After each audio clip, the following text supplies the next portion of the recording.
السلام علیکم ورحمۃ اللہ وبرکاتہ۔ تمام خواتین جو میری بات سن رہی ہیں، میں ان کو یہ کہوں گی کہ آپ حج کے سفر پہ جا رہی ہیں تو یہ ضرور ذہن میں رکھیے گا کہ یہ سفر جو ہے مشقت والا ہوتا ہے۔ اس کے لیے اپنا اسٹیمنا بھی بڑھائیے گا، اپنی واک شروع کر دیں، کیونکہ وہاں پہ اکثر آپ کو واک کرنی پڑتی ہے، خاص طور پہ جب جمرات کے لیے جا رہے ہوتے ہیں۔ اسی طرح اگر آپ کے ہوٹل دور ہیں تو تب بھی واک کرنی پڑے گی۔ ہر نماز کے لیے واک کر کے ہوٹل تک جانا اور آنا واپس، اور بعض دفعہ بہت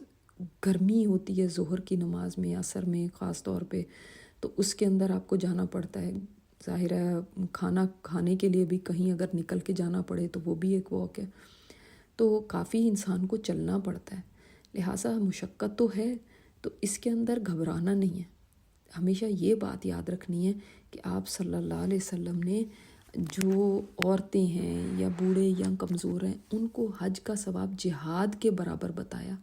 کہ ان کو جہاد کے برابر اجر ملتا ہے۔ تو آپ اندازہ کر لیں آپ کا جہاد یہی ہے، آپ کے لیے کوئی جنگیں لڑنا تھوڑی جہاد ہے۔ آپ حج کے لیے چلی جاتی ہیں نا، تو یہی آپ کا جہاد ہے۔ اب اس کے اندر بھی ہم اپنا اجر اگر گنوا دیں گے تو پھر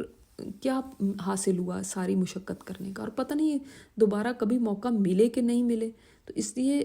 اس سفر کو ایسے سمجھے کہ مجھے ایک دفعہ کا chance, once in a lifetime chance ملا ہے، تو میں اس کو بیسٹ کر کے دکھاؤں، بیسٹ کر کے جاؤں، اور میں نے کوئی شکایت نہیں کرنی۔ گرمی لگ رہی تو کوئی بات نہیں، پسینہ آ رہا ہے تو کوئی بات نہیں۔ آپ اپنے ساتھ اتنے کپڑے لے کے جائیں کہ آپ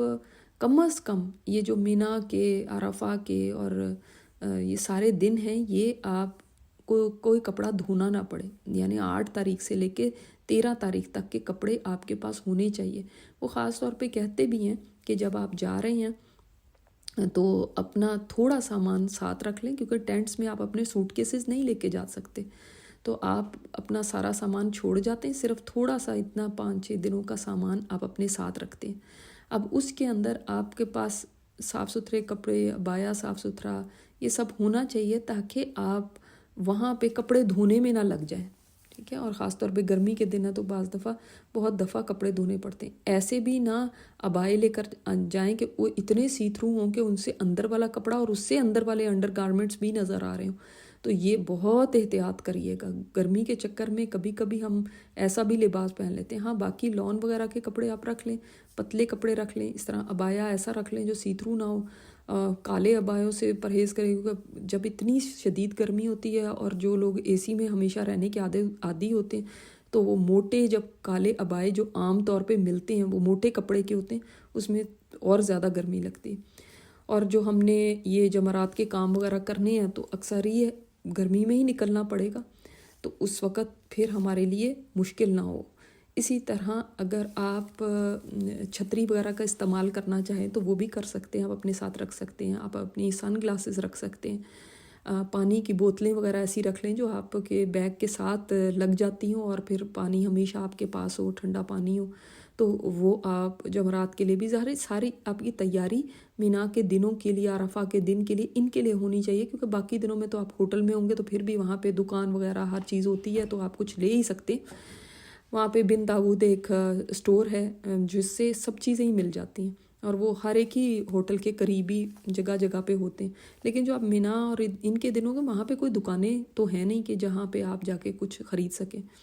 لہٰذا باقی ٹائم جب آپ ٹینٹ میں ہیں تب تو ٹھنڈے میں آپ بیٹھے ہوئے ہیں، لیکن جب آپ باہر نکلتے ہیں تو پھر شدید گرمی ہوگی، تو اس گرمی کے اندر پھر آپ کے پاس پانی کی بوتل بھی ہو، چھتری بھی ہو، گلاسز بھی ہوں، پھر اس طرح کپڑے بھی ایسے ہوں کہ جو بہت زیادہ گرمی والے نہ ہوں، چپل بھی ایسی یا جو بند جوتے، جو بھی آپ نے، عورتیں تو ہر طرح کے جوتے پہن سکتی ہیں تو وہ آپ پہن کے جائیں۔ اب گرمی تو ہے، لیکن ایک بات آپ کو کہوں گی، خاص طور پہ جو مجھے بار بار کوسچن آ رہے ہیں وضو کے حوالے سے کہ ہمارے وضو جلدی ٹوٹ جاتے ہیں، تو اگر آپ ساکس پہن سکتے ہیں تو آپ ساکس پہنیں، اس سے یہ فائدہ ہوتا ہے کہ آپ مسح کر لیتے ہیں اپنے پیروں پہ، کم از کم آپ کو یہ مثلاً ہے طواف میں ہی یا اور جگہوں پہ بھی، آپ جہاں پہ بھی جائیں گے، آپ عمرہ کر رہے ہیں تو اس کے بعد بھی آپ کو ساکس پھر اتارنے کی ضرورت نہیں، اگر آپ نے وہ ساکس وضو کر کے پہنے میں، آپ وضو کر کے پھر ساکس چڑھا لیں، تو اس کے بعد اب آپ یعنی مسافر بھی ہیں تو آپ کم از کم اگلے دن تک یو آر گڈ۔ اب آپ کو ضرورت نہیں کہ آپ ساکس اتار کے اور پھر پانی بہائیں، تو اگر اللہ نہ کرے آپ کا طواف کے دوران وضو ٹوٹ بھی جاتا ہے تو پھر آپ طواف مکمل کر کے اس کے بعد آپ وضو کے لیے جائیں گی تو آپ کہیں پہ بھی آرام سے وضو کر سکتی ہیں، کیونکہ آپ کے ساکس ہیں، آپ کو پیر دھونے کی ضرورت نہیں ہے. آپ کے پاس چھوٹی سی بوتل کے اندر بھی اگر پانی ہے تو اتنا پانی ہو جس سے گیلا ہو سکے سب اعضاء، تو آپ اس سے آرام سے ایک دفعہ کلی کریں. ایک دفعہ کلی کے ساتھ ہی تھوڑا سا پانی ناک میں بھی بہائیں، لے کے جائیں، چڑھائیں، اور پھر آپ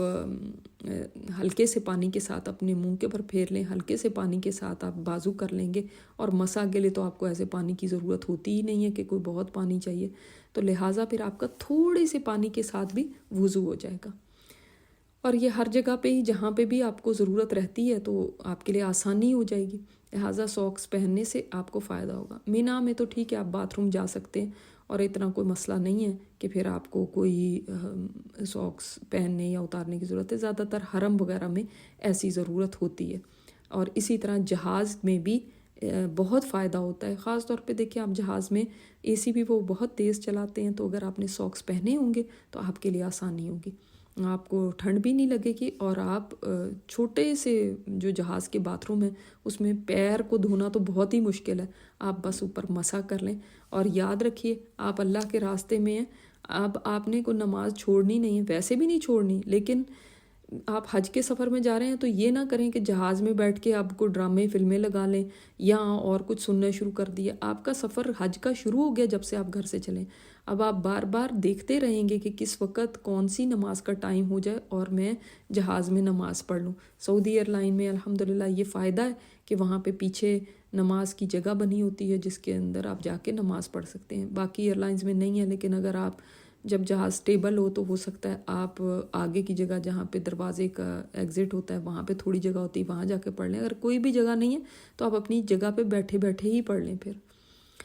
ویسے تو فرض نماز میں قیام لازمی ہے، لیکن جب ایسی مجبوری ہو کہ کہیں سواری اتر ہی نہیں سکتی تو پھر آپ خاص طور پہ امریکہ وغیرہ سے جب آپ لمبے سفر پہ 14-16 گھنٹے کا جہاز کا سفر ہوتا ہے تو اس میں کئی نمازیں آتی ہیں، وہ آپ کو اندازے سے پڑھنی ہے باہر دیکھ کے کہ کون سی نماز کا اس وقت ٹائم ہے اور وہ نماز آپ ادا کر لیجئے. تو آپ نے نمازیں اپنی بھولنی نہیں ہے، چھوڑنی نہیں ہے. اسی طرح جو مینا میں آپ ٹینٹس میں ہوں گے اس کے اندر بھی آپ نے کیا کرنا ہے، کوئی لیکچر سننے ہیں یا آپ نے کچھ پڑھنا ہے یا آپ نے کیا کرنا ہے، ابھی سے اس کا سامان ساتھ لے کر جائیے گا. اگر آپ نے کوئی ہیڈ فون یوز کرنے ہیں، ظاہر ہے ہیڈ فون یوز کرنے کی ضرورت ہوگی، آپ کے ساتھ اور بھی خواتین ہوتی ہیں ٹینٹ میں تو آپ اپنے ہیڈ فون ساتھ رکھیے. کو ڈاؤن لوڈ کر لیں چیزیں ابھی سے کہ جو آپ وہاں پہ سن سکیں. اس طرح آپ اپنا ٹائم کیسے افیکٹولی گزاریں گی وہ آپ ابھی سے پلان کر کے جائیں. کون سی تفسیر ہے جو آپ نے پڑھنی ہے تو وہ بھی اپنے ساتھ رکھیے. اس طرح آپ پیٹرولیم جیلی وغیرہ، ویزلین وغیرہ جو ہوتی ہے وہ اپنے ساتھ رکھ لیں، کیونکہ بعض دفعہ ایسے ہوتا ہے کہ آپ چلنے کی وجہ سے اتنے، خاص طور پہ جن کے ویٹ زیادہ ہوتے ہیں تو تھائیز ساتھ ٹکراتی ہیں تو ایک خراش سی ہو جاتی ہے، جلن ہونے لگتی ہے، تو چلنا بہت پڑتا ہے. تو اس لیے آپ وہ اپلائی کر سکتے ہیں. اور اسی طرح اپنی جو دوائیں ہیں، جو ضروری دوائیں سر درد کی ہے یا ایسی کوئی دوائیں، وہ آپ اپنے ساتھ رکھیں جو آپ کو لگتا ہے کہ یہ کام آ سکتی میرے یا کسی اور کے، تو وہ بھی آپ مینا کے سفر میں لے جائیں گے، کیونکہ آپ کو وہ سامان نہیں دیں گے، آپ کو اپنا چھوٹا سا ایک بیگ خود تیار کرنا ہوگا مینا کے دنوں کے لیے. یہ بھی ذہن میں رکھیے گا کہ آپ کی وجہ سے کبھی کسی کو تکلیف نہ ہو. اس سفر میں کسی کو فائدہ نہیں پہنچا سکتے تو تکلیف نہیں دینی. تو اس کے اندر بعض دفعہ کیونکہ ہم ایک ہی ٹینٹ شیئر کر رہے ہوتے ہیں تو اور بھی لوگ ہوتے ہیں، لیکن ہم اپنے فون پہ اونچی اونچی بات کرنا شروع کر دیتے ہیں یا ہم اونچی اونچی باتیں کرنا شروع کر دیتے ہیں یا ایسی چیزیں کرتے ہیں جس سے دوسرے پریشان ہو یا کوئی سویا ہوا ہے تو وہ اٹھ جائے. تو یہ کرنے سے پرہیز کرنا چاہیے. اسی طرح آپ کے ساتھ مرد جا رہے ہیں تو کائنڈلی ان کو بتا دیں کہ وہ کبھی بھی خواتین کے خیمے کے باہر آ کے کھڑے نہ ہو جائیں کہ اگر خیمے کا وہ پردہ ذرا سا بھی کھلتا ہے تو سامنے عورتیں لیٹی ہوئی نظر آئیں. یہ بہت ہی بری بات ہے جو مردوں کی طرف سے ہوتی ہے. اگر ان کو آپ کو بلانا ہے تو وہ آپ کو ٹیکسٹ کر دیں، میسج کر دیں، کچھ کر دیں، کسی کے ہاتھ پیغام بھیج دیں، لیکن ٹینٹ کے دروازے کے آگے کھڑے نہ ہو جائیں آپ کے انتظار میں. اسی طرح دھکا دینے سے پرہیز کیجیے، کسی کو تکلیف دینے سے پرہیز کریں۔ جب آپ ایون طواف کر رہے ہوتے ہیں تو میں نے آپ کو جیسے بتایا تھا حجر اسود کی طرف آپ اشارہ کریں گے تو وہ کھڑے ہو کے اشارہ نہ کریں کہ پیچھے سے آنے والے لوگوں کو تکلیف ہو کے آپ بیچ میں کھڑے میں اسٹیشنری ہو کے، تو آپ چلتے ہوئے اشارہ کریں۔ اسی طرح جب آپ طواف کے بعد نفل پڑھیں گے تو خدا کے لیے ایسی جگہ پہ نہ کھڑے ہو جائیں جہاں پہ لوگ آلریڈی طواف کر رہے ہیں اور آپ کی وجہ سے وہ مشکل میں آ رہے ہیں، آپ کے آگے سے گزر رہے ہیں، تو آپ گناہ گار ہوتے ہیں۔ اپنے آگے سترہ ضرور رکھ لیجئے گا جس وقت کہ آپ نے نفل ادا کرنے ہیں، تاکہ کوئی آگے سے گزرے بھی تو آپ کے نوافل میں خلل نہ پڑے۔ اور ایک سائیڈ میں ہو کے نوافل پڑھیں جہاں پہ نماز کی جگہ ہوتی ہے، جہاں پہ عورتوں کی جگہ ہوتی ہے، بیچ میں نہ کھڑے ہوں، نہ مرد سننے والے، اگر کوئی مرد سن رہے ہیں تو وہ بھی نہ کھڑے ہوں، نہ عورتیں کھڑی۔ اسی طرح ایک اور بات رہ گئی، دیکھیں چونکہ وہاں پہ گرمی بہت ہوگی تو اس حساب سے آپ لوگ اپنی تیاری کریے گا۔ پانی کی بوتل میں ڈالنے کے لیے ایسے چھوٹے چھوٹے ساشس ملتے ہیں جس کے اندر الیکٹرولائٹس ہوتے ہیں، ایسے چیزیں ہوتی ہیں کہ آپ ہائیڈریٹڈ رہتے ہیں زیادہ دیر، تو وہ اپنے ساتھ ضرور رکھ لیجئے گا تاکہ آپ اگر ایک پانی کی بوتل تیار کر رہے ہیں تو اس میں ایک ساشا ڈالا اور اس سے آپ اچھی طرح ہائیڈریٹ ہو گئے، کیونکہ پانی بہت ضروری ہے اور ہائیڈریشن بہت ضروری ہے وہاں پہ، خاص طور پہ ایسے گرمی کے وقت کے اندر۔ اللہ تعالیٰ آپ لوگوں سے سب سے بہترین طور پہ حج کا یہ فریضہ انجام دلا دے اور توفیق دے کہ ہر رکن کو آسان طریقے سے سنت کے مطابق کر سکیں۔ السلام علیکم ورحمۃ اللہ وبرکاتہ۔ لبيك اللهم لبيك لبيك لا شريك لك لبيك إن الحمد والنعمة لك والملك لا